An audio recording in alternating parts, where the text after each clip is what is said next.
बिस्मिल्लाहिर्रहमानिर्रहीम। अस्सलामु अलैकुम वरहमतुल्लाहि वबरकातुहू। मंच पर बैठे हुए उत्तर प्रदेश मजलिस इत्तेहादुल मुस्लिमीन के सदर मोहतरम जनाब शौकत अली साहब,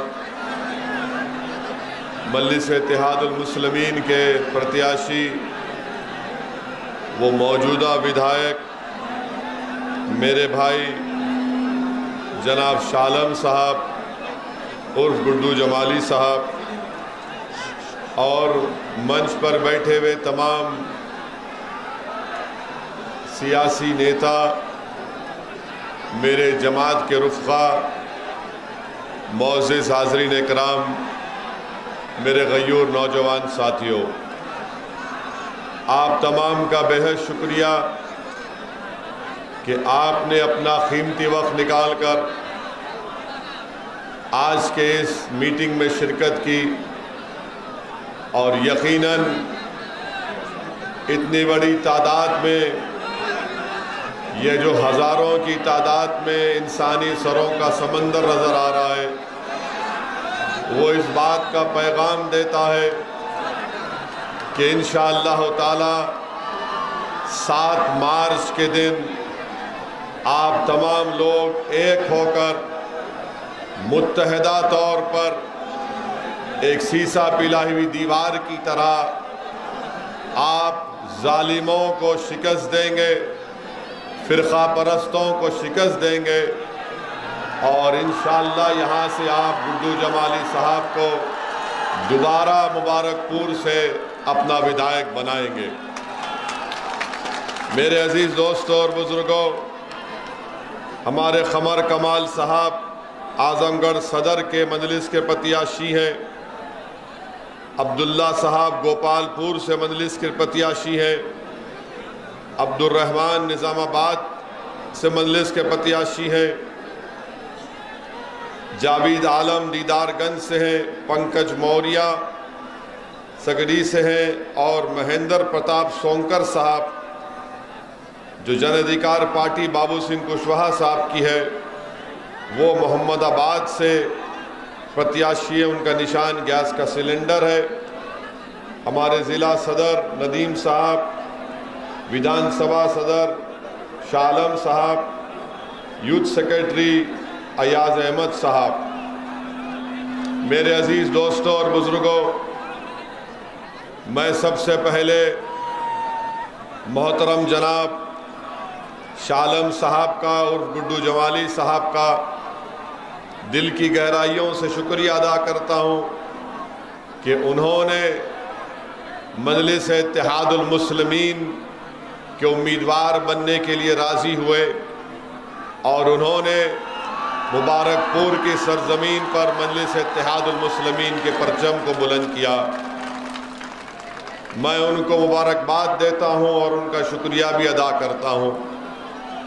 मैं अल्लाह का शुक्र अदा करता हूँ कि अल्लाह सुब्हानहू तआला ने अपने हबीब मोहम्मद मुस्तफ़ा सल्लल्लाहु अलैहि वसल्लम के सदक़े और तुफ़ैल में मुझे मुबारकपुर आने का मौका इनायत फरमाया। ये मेरी खुशकिस्मती है कि मैं मुबारकपुर के इस मुबारक सरजमीन पर आप जैसे मुबारक लोगों के दरमियान में खड़े होकर मुझे अपनी बात कहने का मौका मिल रहा है। मेरे अजीज़ दोस्तों और बुज़ुर्गों, मेरी इज़्ज़तदार माँ और बहनों, मैं आपको ये बताने आया हूँ कि गुड्डू जमाली साहब को जो टिकट काटा गया वो सिर्फ उनका नहीं काटा गया बल्कि मुबारकपुर की जनता को धोखा दिया गया था।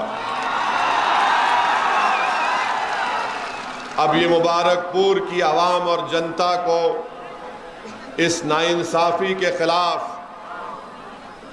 इस बेइज्जती के ख़िलाफ़ और आपके हक़ को लेने के लिए 7 मार्च के दिन आप तमाम को मुत्तहिदा तौर पर अपने वोट का इस्तेमाल पतंग के निशान पर करना पड़ेगा।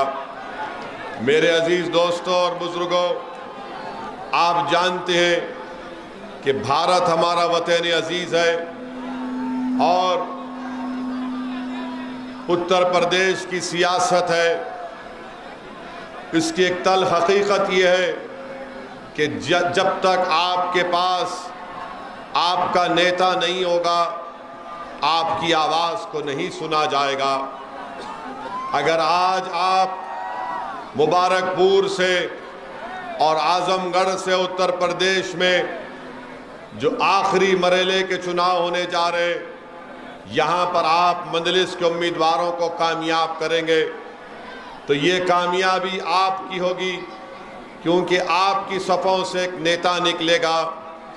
कोई मुझसे सवाल कर सकता है कि मुबारकपुर को ओवैसी तुम आ रहे हो और गुड्डू जमाली के लिए वोट की बात कर रहे हो, क्या गुड्डू जमाली 2 मरतबा के विधायक नहीं है? हाँ, गुड्डू जमाली 2 मरतबा के विधायक हैं, मगर उस 2 मरतबा में और अब तीसरी मरतबा की कामयाबी जो होगी उसमें जमीन आसमान का फर्क होगा। क्या फर्क होगा बताओ, क्या फर्क होगा? फर्क ये होगा कि 2 मरतबा गुड्डू जमाली को जिस पार्टी से वो वाबस्ता थे उनको रोका जाता था। आज जब गुड्डू जमाली आपकी दुआओं से, आपके आशीर्वाद से, वोट से कामयाब होगा तो वो आपका नेता होगा, गरीबों का नेता होगा। ये फर्क है, ये आपका लीडर होगा। और आपके दरमियान में खड़े होकर मैं जनाब गुड्डू जमाली साहब को कह रहा हूं कि जब अल्लाह और मुबारकपुर की जनता आपको अपने दुआओं से, मोहब्बत और वोट से कामयाब करेगी तो गुड्डू जमाली साहब जब आप उत्तर प्रदेश की विधानसभा में जाएंगे तो आप उस विधानसभा में मुबारकपुर, उत्तर प्रदेश के गरीब, मजलूम, अति पिछड़ा, जिसको दबाया गया, कुचला गया, उनकी आवाज को आपको बुलंद करना पड़ेगा। उत्तर प्रदेश की विधानसभा को मजलूमों और कमजोरों की आवाज उठाना पड़ेगा। और मुझे यकीन है कि इंशाअल्लाह ताला गुड्डू जमाली मुबारकपुर की आवाम को शर्मिंदा नहीं करेंगे, बल्कि आपकी आवाज को उठाएंगे। तो अब आपको मालूम हो गया कि अब आप गुड्डू जमाली को जब वोट डालेंगे तो अपने नेता के लिए वोट डालेंगे। कल तक गुड्डू जमाली आपके पास आते थे तो किसी और नेता के बारे में आप उनको एक सत्ता देते थे। आज ये आपकी लड़ाई है, गुड्डू जमाली की लड़ाई नहीं है, ये आपको नेता बनने की लड़ाई है। मेरे अजीज दोस्तों और बुजुर्गों, ये मुबारकपुर की मुबारक सरजमीन जहां पर जामिअतुल अशरफिया है, जो 120 साल पहले उसको कायम किया गया, जहां पर तौहीद की शमा को रोशन किया गया और उस तौहीद की शमा की रोशनी ना सिर्फ इस मुल्क में, ना सिर्फ बर्रे सगीर में, बल्कि दुनिया के कोने कोने में मिसबाही पहुंचकर तौहीद की शमा को जला रहे हैं। मेरी खुशकिस्मती है कि मुबारकपुर में जामिया अरेबिया अहयाल उलूम, मदरसा अरेबिया दारुल तालीम और मदरसा बाबुल इल्म भी है।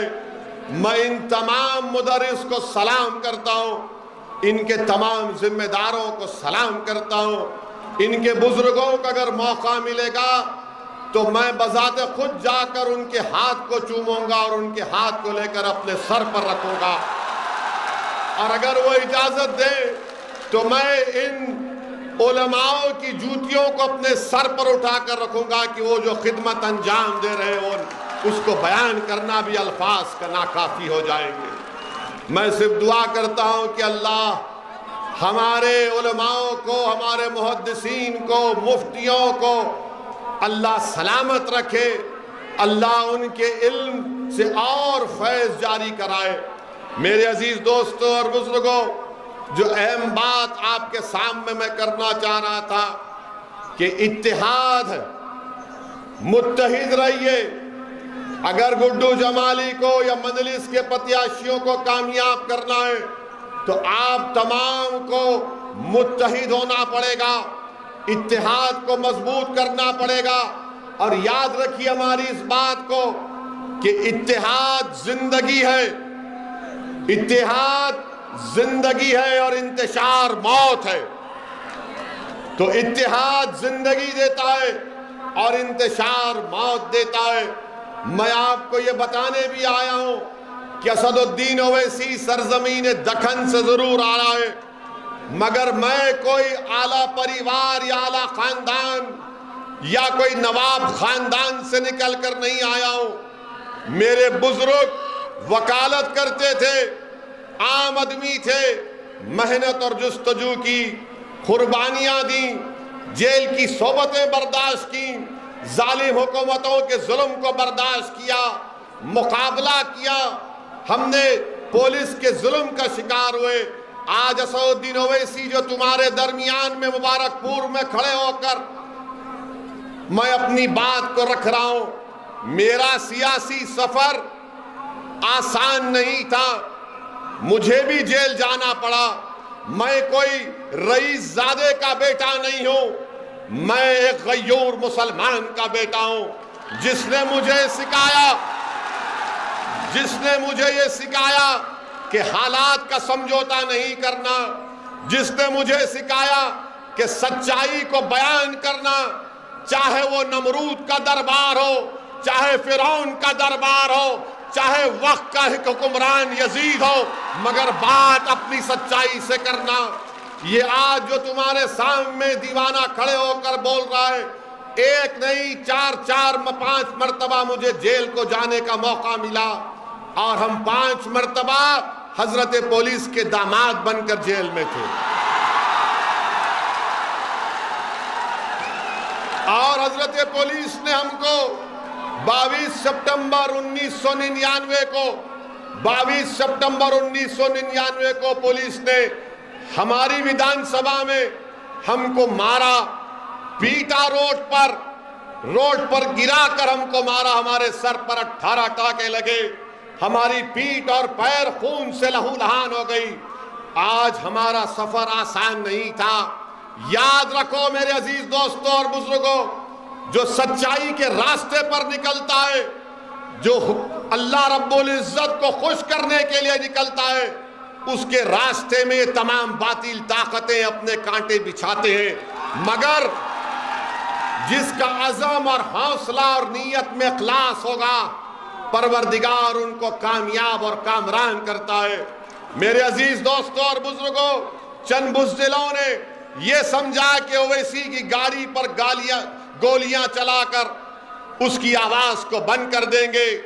मैं उन बुज़दिलों से कहना चाह रहा हूं, वो नाथूराम गोडसे की नाजायज औलाद से कहना चाह रहा हूं, मैं उन लोगों से कहना चाह रहा हूं जो असल दिमाग है, जो मैं उन लोगों से मुखातिब हूं आज, जो उन जालिमों के हाथ में तुमने बंदूक थमाई। अरे याद रखो, 4 गोलियां चलाओ या लाखों चलाओ, ओवैसी की जबान बंद नहीं होगी, बंद नहीं होगी। हाँ, अगर अल्लाह ने तय कर लिया कि मेरी मौत होगी, मगर मेरी जबान तुम बनोगे ना मेरी जबान। मेरी इस दुनिया से चले जाने के बाद भी आप मेरा काम करोगे। ये मेरा काम नहीं, आपका काम है। क्या आप डरोगे? क्या आप गोलियों से डरोगे? क्या आप जालिमों से डरोगे? क्या हुक्मरानों से डरोगे? क्या तुम मोदी से डरोगे? क्या तुम अखिलेश से डरोगे? किससे डरोगे बताओ फिर? किससे डरोगे? किससे डरोगे? तुम जब अल्लाह से डरते तो गुड्डू जमाली तुम्हारा क्या बना बताओ? तुम्हारा भाई, तुम्हारा बेटा, तुम्हारा चचा बना। जब तुम रब्बे करीम की मोहब्बत का दावा कर चुके तो तुमने गवाह बना दिया जमीन और आसमान को। तो 7 तारीख के दिन डरना नहीं, पुकार कर जाना पोलिंग बूथ को, हिम्मत से जाना पोलिंग बूथ को और पतंग के निशान पर बटन दबाना, यह कहकर कि मैं यहां का विधायक बनने वाला हूं। करेंगे ना आप? करेंगे ना आप? मेरे अजीज दोस्तों और बुजुर्गों,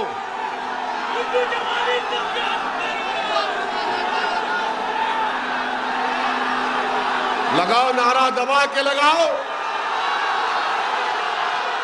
झूम कर लगाओ, मस्त होकर लगाओ। पूरा मुबारकपुर में आवाज जाए, पूरे आजमगढ़ में जाए, पूरे यूपी में जाए, मोदी के कानों में जाए, अखिलेश के दिल में जाए। लगाओ नारा दबा के। मेरे अजीज दोस्तों और बुजुर्गों, मेरे अजीज दोस्तों और बुजुर्गों, अब हमारी थोड़ी बात सुन लीजिए।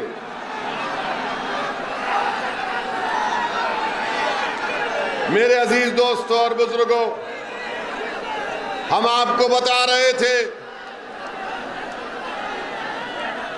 कि कोई आपसे कहेगा हमारे जाने के बाद, कोई कहेगा कि अगर गुड्डू जमाली या मजलिस के 8-10 प्रत्याशी जीत जाएंगे, विधायक बन जाएंगे तो क्या होगा? आप उनको बताना, उनको आप पैगाम देना, और जिसके दिलो दिमाग में ये बात है उन तक हमारी बात पहुंचा देना कि भारत की पार्लियामेंट में 540 की ऐवान है, जिसमें मजलिस इत्तेहादुल मुस्लिमीन के 2 सांसद हैं। कितने हैं? 2 हैं। और जब दोनों में से एक खड़े हो जाते हैं पार्लियामेंट में आपकी बात करने के लिए, आपके इंसाफ की बात करने के लिए, गरीब, मजलूम, अति पिछड़ा, दलित की बात करने के लिए, तो क्या होता है? हम जब खड़े हो जाते, जब दलित की बात करने के लिए, अंबेडकर के संविधान को बचाने की जब बात हम करते हैं, तो बीजेपी के 306 एमपी खड़े होकर ओवैसी को बोलते हैं बैठ जा, बैठ जा, बैठ जा। तो मालूम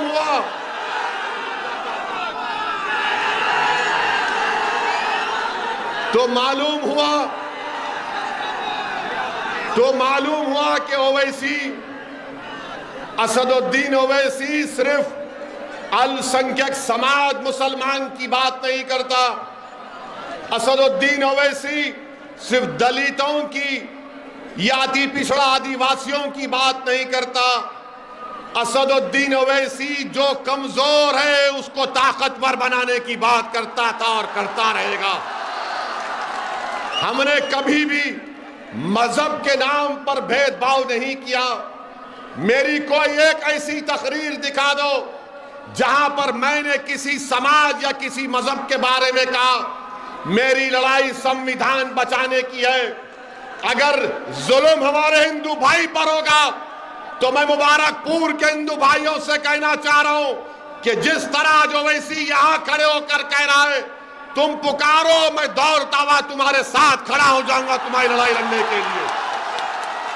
अगर मुबारकपुर का दलित आवाज देगा कि ओवैसी आ जाओ, अंबेडकर के संविधान को बचाना है, अंबेडकर के मान और सम्मान को उठाना है, तो खुदा की कसम ओवैसी उस दलित परिवार के साथ खड़ा होकर लड़ाई लड़ेगा।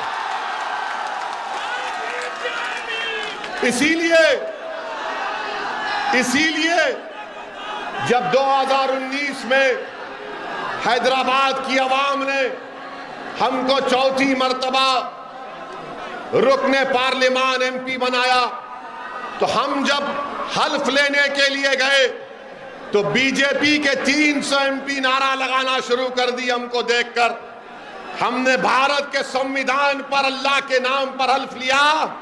उसके बाद हमने नारा लगाया जय भीम। तो बीजेपी के लोगों, एमपी सन्नाटे में आ गए, जबान कतर लिए। बाद में हमसे पूछे ये तुम्हारे दिमाग में कैसा आता है? हमने कहा दिमाग में नहीं, हमारे दिल में बाबा साहब अंबेडकर है। हमारी सोच और फिक्र में किसी से नफरत नहीं है। हम कमजोरों को मजबूत बनाना चाहते हैं, हम कमजोरों को ताकतवर बनाना चाहते हैं। जिस पर जुल्म हो रहा उसके जुल्म को रोककर मजलूम को इंसाफ दिलाना चाहते हैं। यही लड़ाई मजलिस इत्तेहादुल मुस्लिमीन की है। मेरे भाई, आज का 2 मार्च का दिन मेरे लिए एक बहुत ही मुबारक दिन है कि आज मेरी जमात मजलिस इत्तेहादुल मुस्लिमीन के अहिया के 64 बरस हो चुके हैं। अल्हम्दुलिल्लाह। लोग आपसे पूछेंगे कि मजलिस ने हैदराबाद में क्या किया। हमारे पास हैदराबाद में मजलिस ने 7 विधायक हैं, कोई मंत्री नहीं है, कभी सत्ता में नहीं गए ना जाएंगे, मगर हमने जिनसे वोट लिया उनके लिए हमने मेडिकल कॉलेज को कायम किया। कब कायम किया? 40 साल हो गए मेडिकल कॉलेज बनकर, इंजीनियरिंग कॉलेज बनकर, MBA, MCA, school of nursing, pharmacy, architecture college और 2-2 बड़े अस्पताल चलाते हैं जहां पर कम से कम पैसों में गरीबों का इलाज किया जाता है। और लोग फिर बोलेंगे ओवैसी के भाई अकबरुद्दीन की भाषण के बारे में बोलते हैं।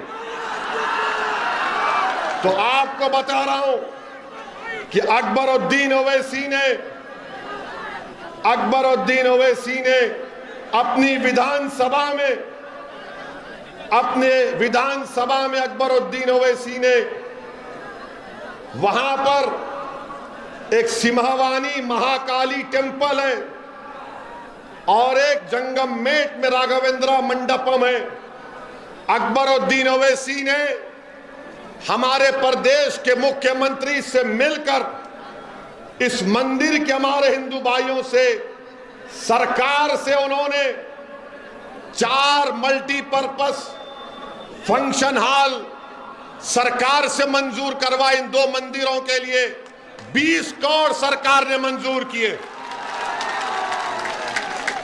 ये हम पर इल्जाम लगाते हैं कि ओवैसी भड़काऊ भाषण देता है, मगर मेरे अजीज दोस्तों और बुजुर्गों, आज आपको बताएंगे कि हमारे जाने के बाद इब्लीस की औलाद आएगी।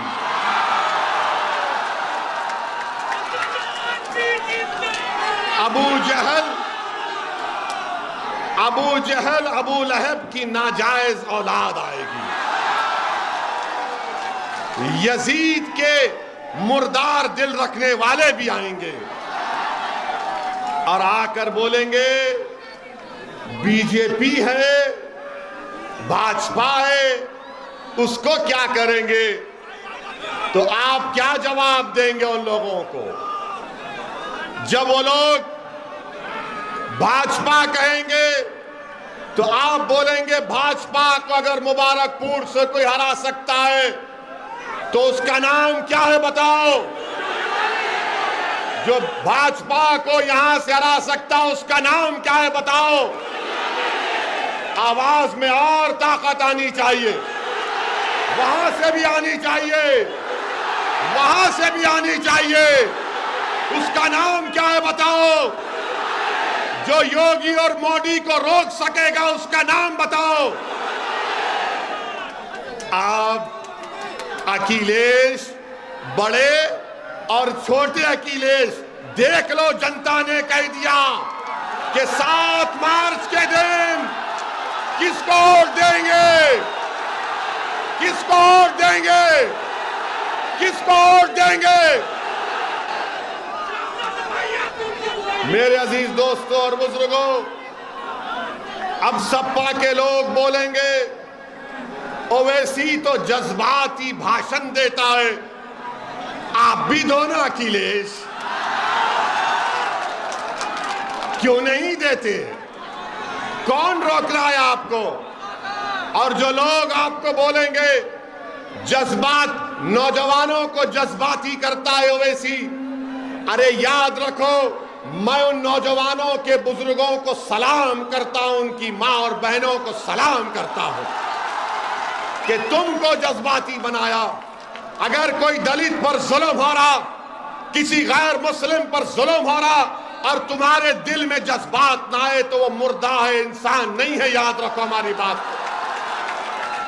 मेरे अजीज दोस्तों और बुजुर्गों, समाजवादी पार्टी अखिलेश यादव, जब इनसे पूछा गया कि कर्नाटका की उस बच्ची ने जो हिजाब और निकाब पहना उस पर कुछ बोलो,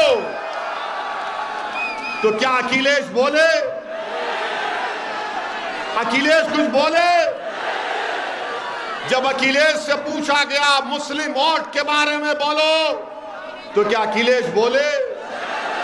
अखिलेश नहीं बोले। क्यों नहीं बोले? क्यों नहीं बोले? इसलिए नहीं बोले कि अखिलेश जानते हैं कि आप कैदी हैं उनके। क्या आप उनके कैदी हैं? क्या आप दरी बिछाएंगे? क्या आप दरी बिछाएंगे? क्या आप गुड्डू जमाली को कामयाब करेंगे? क्या आप अखिलेश को हराएंगे?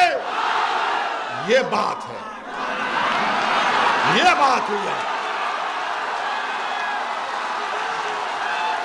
मेरे अजीज दोस्तों और बुजुर्गों, आप थक तो नहीं गए, बोर तो नहीं हुए? वैसे अब यहां हम आपको बता रहे हैं, कल शाम में बाद मगरिब बाबुल इल्म में हम फिर आएंगे भड़काऊ भाषण देने। आप आएंगे? आप आएंगे? You love me, I love you also.